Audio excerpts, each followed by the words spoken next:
The life and times of Robert Wadlow. The world's tallest Freemason, Robert Wadlow, often referred to as the Gentle Giant, was a man whose extraordinary height captivated the world during the early 20th century.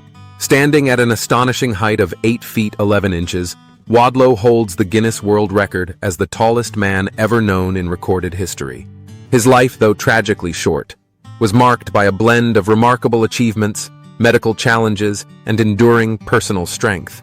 From his early years in Alton, Illinois, to his untimely death at the age of 22, Wadlow left an indelible mark on those who knew him and on the world at large. This essay delves into the fascinating details of Wadlow's life, examining his childhood, medical condition, Masonic affiliations, and his legacy. Through exploring his unique challenges and triumphs, we gain insight into a man who, despite his physical stature, sought to live a life of dignity and purpose. Robert Pershing Wadlow was born on February 22, 1918, in Alton, Illinois, a small city on the banks of the Mississippi River. He was the firstborn child of Harold and Addie Wadlow, and his birth was unremarkable in terms of size. He weighed a normal 8 pounds, 6 ounces. However, it soon became apparent that Robert was unlike other children. By the age of 6 months, Wadlow had grown to nearly 30 pounds and measured over 3 feet tall. By his first birthday, he stood at 3 feet 3 inches, towering over his peers. His rapid growth was initially seen as a marvel, though it later became a source of concern. At age 5, Robert was already 5 feet 4 inches tall, the average height of an adult woman in the United States at the time. Despite his extraordinary size, Robert was described as a gentle and kind child, who enjoyed many of the same activities as other children his age. He was particularly fond of reading and had a keen interest in collecting stamps. His parents, while supportive, quickly realized that raising a child of his stature required significant adjustments, from custom-made clothing to specially designed furniture. Wadlow's rapid growth was due to a medical condition known as hyperplasia of the pituitary gland, which caused an overproduction of growth hormone. This condition, a form of acromegaly, led to his gigantism. While his family sought medical advice, treatments for this condition were rudimentary at best during the early 20th century.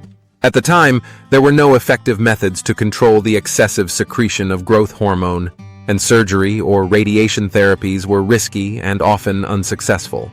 As Wadlow grew older, his size began to take a toll on his health. His joints and bones were under constant strain from his immense weight, caused chronic pain and fatigue.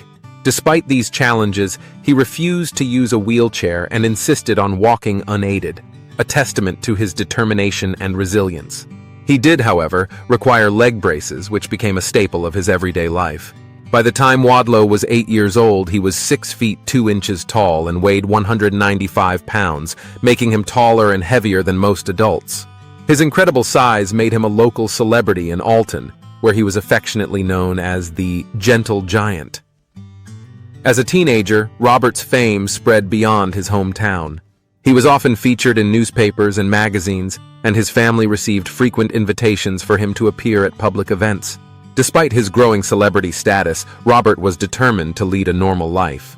He attended Alton High School, where he was an excellent student and participated in several extracurricular activities.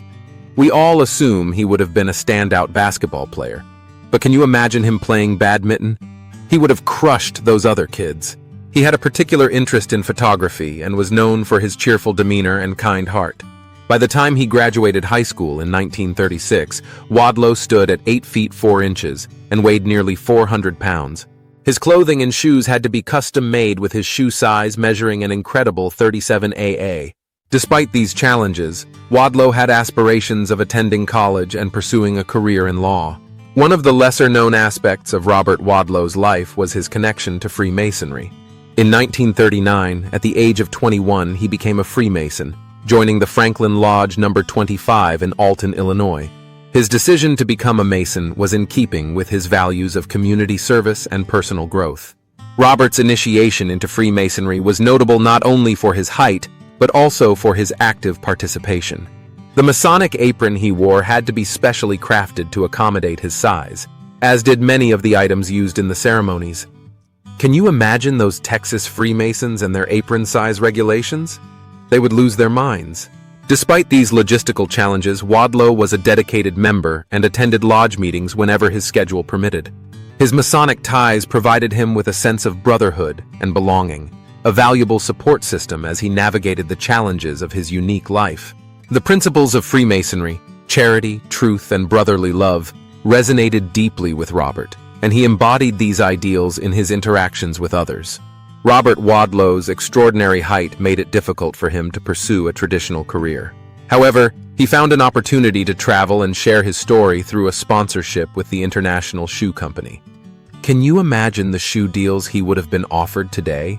As part of their promotional efforts, Wadlow toured the country visiting towns and cities where he would meet with the public and promote the company's products.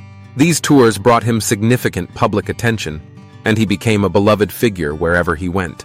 People marveled at his size and were struck by his gentle and kind nature.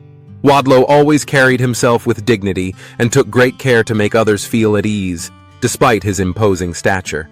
During these tours, he also used his platform to speak to young people about overcoming adversity and embracing their uniqueness. His positive attitude and humility made him a role model for many, and he was admired not just for his height, but for his character. While Wadlow's public appearances brought joy to countless people, they also took a toll on his health. His immense size made it increasingly difficult for him to move, and he relied heavily on leg braces for support. In 1940, during a visit to Michigan, Wadlow developed a blister on his ankle caused by an ill-fitting brace. The blister became infected, and despite medical intervention, the infection spread rapidly. On July 15, 1940, Robert Wadlow passed away in his sleep at the age of 22. His death was a profound loss to his family, friends, and the countless individuals whose lives he had touched. At the time of his death, he measured 8 feet 11 inches and weighed 490 pounds. Wadlow's funeral in Alton was attended by thousands of mourners, a testament to the impact he had on those who knew him. He was buried in a specially designed coffin that required 12 pallbearers to carry. His grave remains a site of remembrance, where visitors pay their respects to the gentle giant. Robert Wadlow's life, though brief, continues to inspire and captivate people around the world. His story is one of perseverance, kindness, and the human spirit's ability to rise above adversity. His record as the world's tallest man remains unbroken, and his legacy is preserved through numerous memorials and exhibits. The city of Alton honors his memory with a life-sized bronze statue in his likeness, which stands as a reminder of his extraordinary life. The Robert Wadlow Statue and Visitor Center attract visitors from around the globe who come to learn about his story and pay homage to his enduring legacy. Fascinating facts about Brother Wadlow. Wadlow's size 37AA shoes were made by the International Shoe Company, which provided them to him free of charge as part of their sponsorship. Despite his size, Wadlow was known for his soft-spoken and gentle nature, earning him the nickname Gentle Giant. He was an excellent student and had dreams of becoming a lawyer, though his touring schedule made it difficult to pursue higher education. During his lifetime, Wadlow was one of the most photographed and written about individuals in the world, with his image appearing in newspapers and magazines across the globe. We hope you enjoyed this piece by the old-fashioned Masonic podcast team. Don't forget to give us a like, comment, and subscribe to our channel. And remember, the views expressed in this video do not necessarily reflect the opinions of the old-fashioned Masonic podcast, any Grand Lodge or Shrine Center, and we encourage viewers to conduct their research and form their conclusions based on reliable sources and personal beliefs.